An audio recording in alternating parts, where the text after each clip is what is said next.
சீரியல்களின் full எபிசோடுகளை Sun டிவியில் ஒளிபரப்பான உடனே எக்ஸ்க்ளூசிவாக சன் நெக்ஸ்டில் மட்டும் ஃப்ரீயா பாருங்கள். அதனாலதான் எச்சரிக்கையா இருக்க சொல்றேன். வாசு, இனிமே நீங்க அந்த வேலையை பார்க்க வேண்டாம்.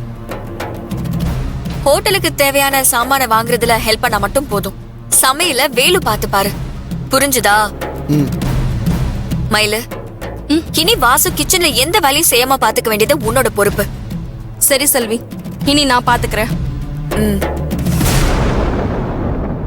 அப்பாடா, நல்லபடியா தப்பிச்சிட்டோம். நல்ல வேலை செல்வி கிட்ட மாட்டல.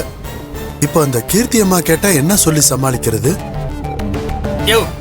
எப்ப பார்த்தாலும் முழு முட்டைய முழுங்கின மாதிரி பேன முழிச்சுக்கிட்டே இரு. பக்குடா, போய் வேலையை பாரு. அண்ணே, பார்சல் கட்டுறதுக்கு கவர்லாம் வாங்கிட்டு வரணும். மார்க்கெட்டுக்கு போய் வாங்கிட்டு வந்துருங்க. ரெகுலரா வாங்குவோம்ல, அதே கடையில வாங்கிட்டு வாங்க. பில்ல மட்டும் வாங்கிட்டு வாங்க, காசை நாங்க கொடுத்துறோம்.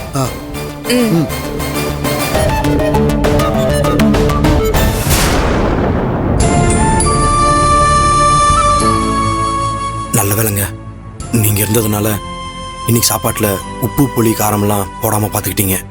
இல்லாட்டினா என்ன இருக்குன்னு என்னால யோசிச்சு கூட பார்க்க முடியலங்க. நீங்க சூப்பருங்க. நீங்க தாங்க சூப்பரு. ரொம்ப அருமையா ரசிச்சு ருசிச்சு சாப்பிடுற மாதிரி சமைச்சிருக்கீங்க.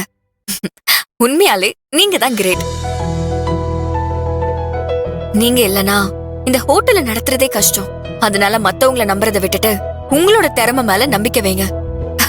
நீங்க இன்னும் பெரிய இடத்துக்கு போவீங்க. நமக்கு எதுக்குங்க இந்த பெரிய இடம்லாம்?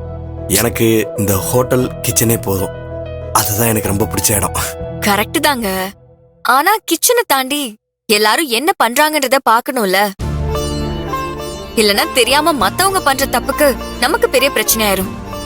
அதுதான் உங்ககிட்ட அடிக்கடி சொல்றேன், எப்பவும் கவனமா இருக்கணும், யார்கிட்டயும் ஏமாந்துட கூடாதுன்னு. புரிஞ்சுதா? புரிஞ்சதுங்க. சரிங்க, ஆளுங்க வர நேரமாச்சு. நீங்க கல்லால உட்காருங்க, நான் மத்த வேலையெல்லாம் பாக்குறேன். சரி, போங்க. மாஸ்டர் வாங்க. சரி வேலு. மயிலு, நீ உள்ள போய் மத்த வேலையை சரி செல்வி.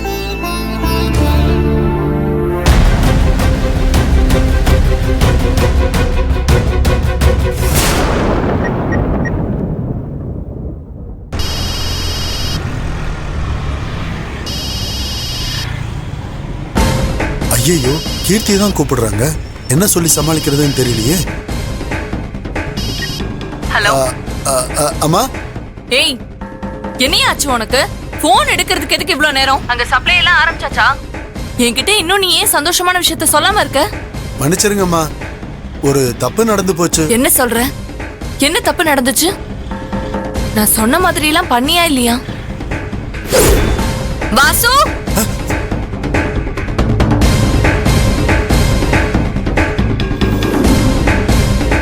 மயிலு,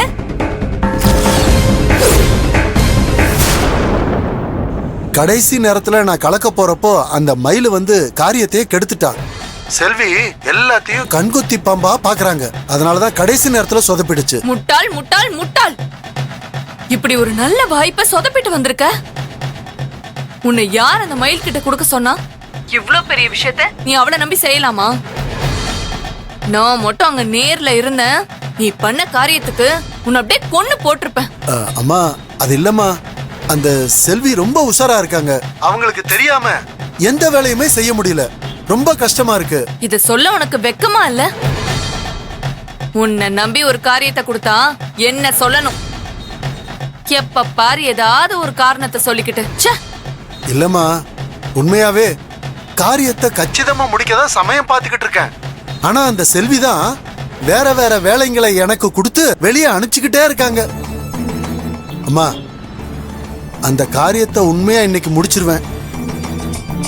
இந்த ஒரு டைம் மட்டும் என்ன மன்னிச்சுக்கங்க. இத பார், நீ வேலைய ஒழுங்கா முடிக்கல, நான் ஊருக்கு வந்து வேலையா எனக்கு இருக்கிற ஆத்திரத்துக்கு உன்னை நான் போட்டு தள்ளிட்டு போயிட்டே இருப்பேன். சொல்ற வேலைய ஒழுங்கா பண்ணு. சரிங்கம்மா, இன்னைக்கு கரெக்டா முடிச்சிட்டு நானே கூப்பிடுறேம்மா.